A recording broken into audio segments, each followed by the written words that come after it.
Konflik antara umat Islam dan Hindu di India pasca munculnya sebuah komentar yang kontroversial dari seorang politikus partai BJP masih belum mereda. Setelah terjadi bentrokan di negara bagian Uttar Pradesh pada Minggu 12 Juni 2022, pihak berwenang setempat melakukan penggusuran rumah-rumah umat Islam yang dituding terlibat dalam bentrokan. Ini bukan kali pertama terjadi konflik yang melibatkan Islam dan Hindu di India. Tidak terhitung lagi berapa kali hubungan keduanya memanas. Bahkan pada awal tahun 2022, sebuah kelompok ekstremis Hindu menyerukan ancaman genosida kepada umat Islam di India. Saat itu pihak yang berwenang setempat mampu mengambil tindakan tegas. Seorang biksu yang dianggap sebagai provokator ditangkap. Tidak berselang lama, muncul kasus lain berupa diskriminasi kepada umat Islam. Kali ini, seorang siswi sebuah sekolah menengah atas di distrik Udupi dilarang mengikuti pembelajaran karena mengenakan hijab pada Februari 22 lalu. Saat itu video yang menayangkan pelarangan dan pengusiran siswi tersebut viral di media sosial yang kemudian memicu kemarahan umat Islam di India, dan masih banyak peristiwa lain semacam itu. Dua contoh kasus tadi memperlihatkan bahwa umat Islam di India kerap menjadi korban. Sejak tahun 2014, umat Islam semakin sering mengalami diskriminasi.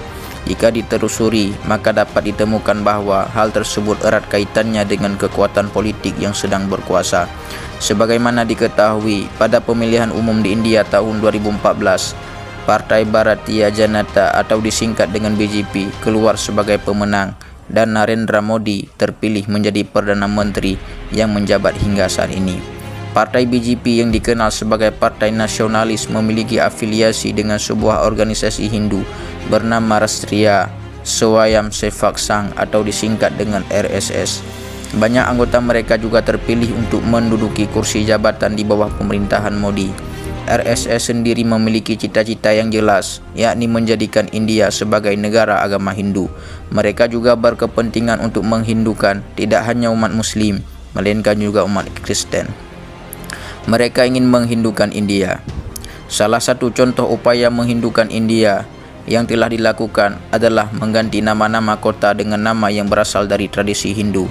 Pada tahun 2018 silam, Modi mengganti nama kota Allahabad menjadi Prayagraj. Nama Allahabad diberikan oleh Sultan Akbar dari Kesultanan Mughal, sedangkan nama Prayagraj merujuk kepada salah satu situs peribadatan umat Hindu. Penggantian nama tersebut dianggap oleh pemerintah India sebagai upaya memperbaiki kesalahan yang dilakukan oleh Kesultanan Mughal. Padahal dahulu India di bawah kepemimpinan Sultan Mughal hidup dalam keadaan aman, damai dan penuh dengan toleransi. Konflik hegemoni sebagai akar permasalahan konflik antara Islam dan Hindu di India memiliki sejarah yang panjang.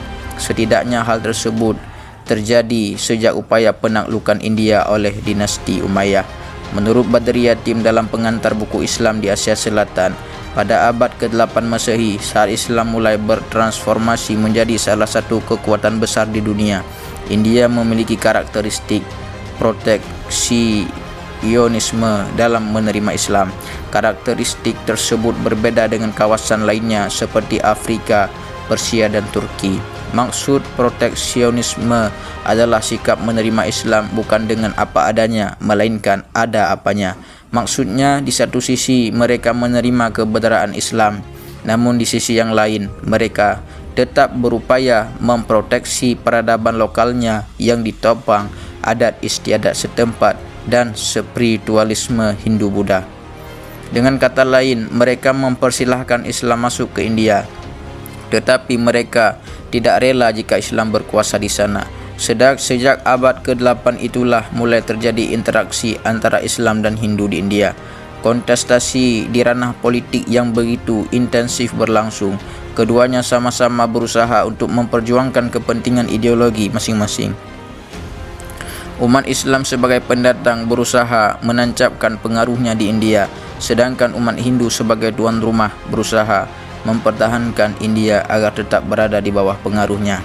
Mereka beranggapan Islam datang ke India melalui penaklukan, tidak hanya ingin mendakwahkan ajaran Islam, tetapi juga ingin menguasai India.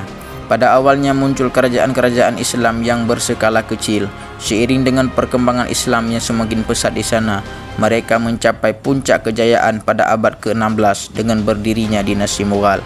Metode dakwah ini membuat umat Hindu sebagai tuan rumah merasa tersingkirkan. Selama masa kepemimpinan Mughal, konflik antara Islam dan Hindu tidak begitu terlihat karena Kesultanan Mughal begitu toleransi terhadap umat Hindu dan kepada agama-agama yang lain.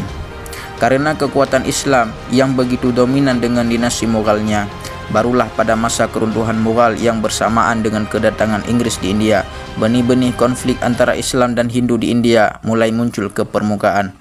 Benih-benih tersebut semakin subur di bawah pemerintahan kolonial Inggris yang menerapkan politik adu domba. Dapat dilihat bahwa yang memercikkan bara-bara api permusuhan ini adalah akibat daripada penjajahan Inggris.